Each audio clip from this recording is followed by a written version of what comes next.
Gasparini, and welcome to this segment of Penn Voice. I'm joined today by Justin Lovell, who is the Public Works Administrator for South San Francisco. Justin, welcome. Great, thank you. So I was completely fascinated by this program that we're going to be talking about and tried to do my homework and realized I came really short of really understanding it. So Sure. We're going to be talking about a bike share program, or actually a dockless bike share program. So tell us a little bit about how South San Francisco decided they wanted to do it and a little bit about what it's about. Sure.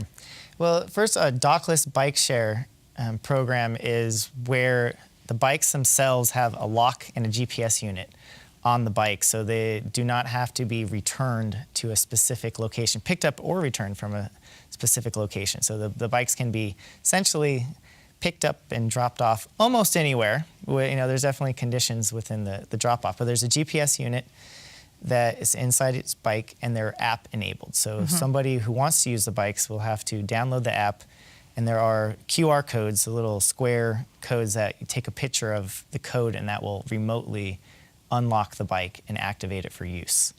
And I imagine this makes the riding, the usage of it, so much more flexible, right? Because the other programs, like the City of Redwood City had one that was you had to put it back to the docking station. So it could start perhaps in front of City Hall, but then you had to bring it back to City Hall, and perhaps you just needed the bike to ride home. Right. In this program, you could leave it in front of your apartment or in front of your home.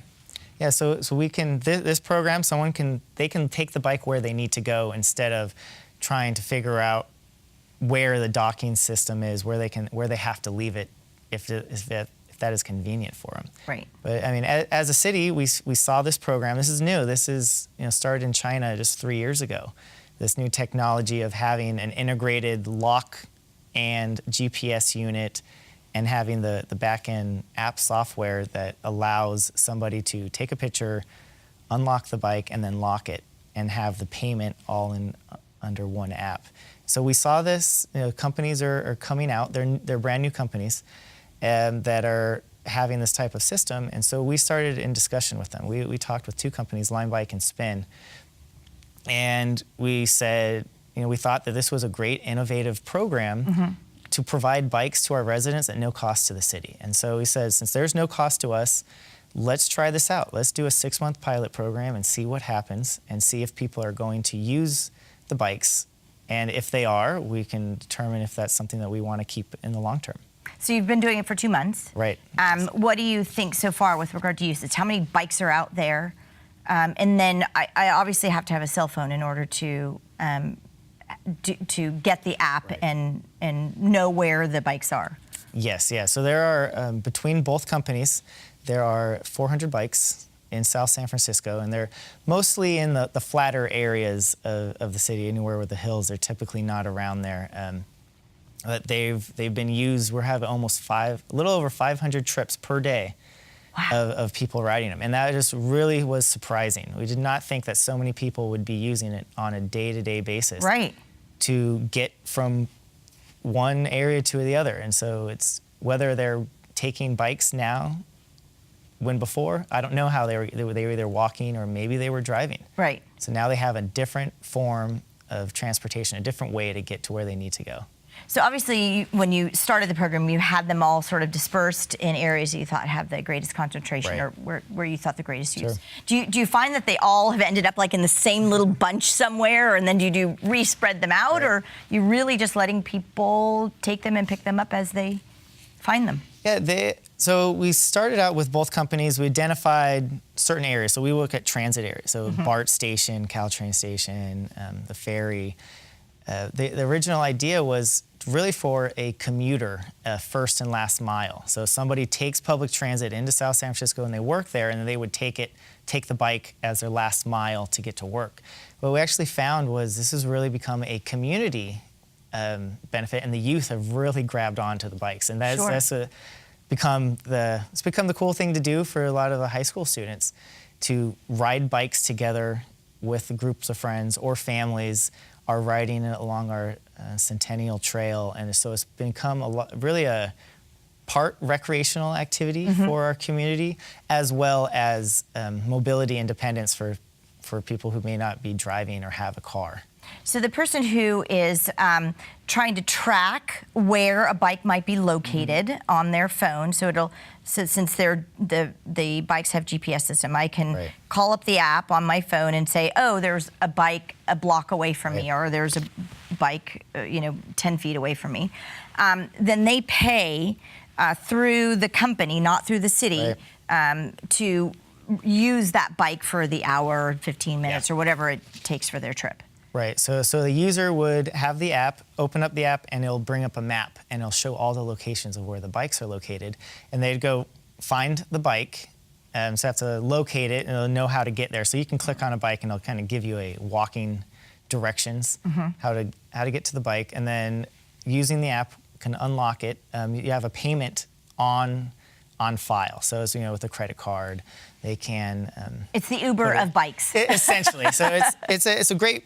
It's $1 for 30 minutes. So the way that it works is that if somebody rides more than 30 minutes, it'll just charge another $1. So it's not you're not limited. You're not punished for riding more than 30 minutes. Right. In this case, and so it's most cases people are riding for 15 minutes or 15 to 20 minutes, and they're riding a mile or two, and the average rider. Well, I could just see sort of the information that you're going to gather through this GPS system. It's really going to help you as a public works administrator to understand your transportation patterns. Right. As people, you're determining that they're short trips, they're long trips, are they recreational trips? Where are the most frequented spots? You can concentrate certain transportation alternatives in those areas. I mean, I think you can gather a real great amount of information from this program as well. Yeah, the data that's available that the companies are sharing with us is worth quite a bit of money on our sense as a city, because now we can see where there's the demand, where people are picking up the bikes, where they are riding to. We don't have the exact information, but we have points within the map of they started here, and then there's groups that ended at a certain location. So then we can start seeing common areas where there's a high demand. And then on the city perspective, we can start looking at our bicycle facility, like where can we improve add bike lanes, make it safer and better for bicyclists and pedestrians to walk and to ride. And so we're hoping that this information is going to help us invest our money that we have into better infrastructure. So we have multimodal transportation. So not just cars, but also bikes and pedestrians have safer and better access around the city. Well, and I think the safer part of it too is because we all are a little bit fearful sometimes in that last mile when we're all trying to get home, and then we've got bikes on the side of us, and there's not necessarily a bike lane. What do we do? So it really sort of helps you determine where you're going to invest your money to ensure that those bike trips are safe.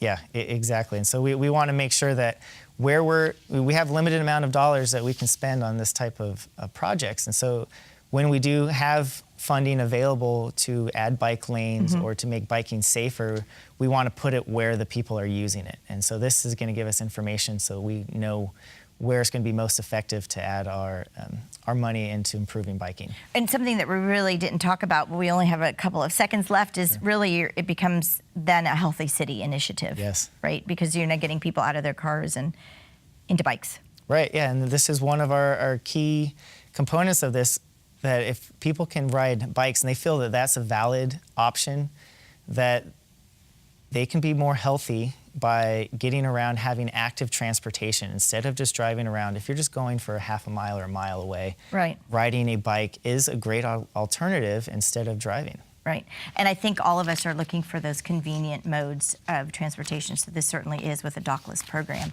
Right. It's kind of sort of just finding your bike and using it. Right. Yeah.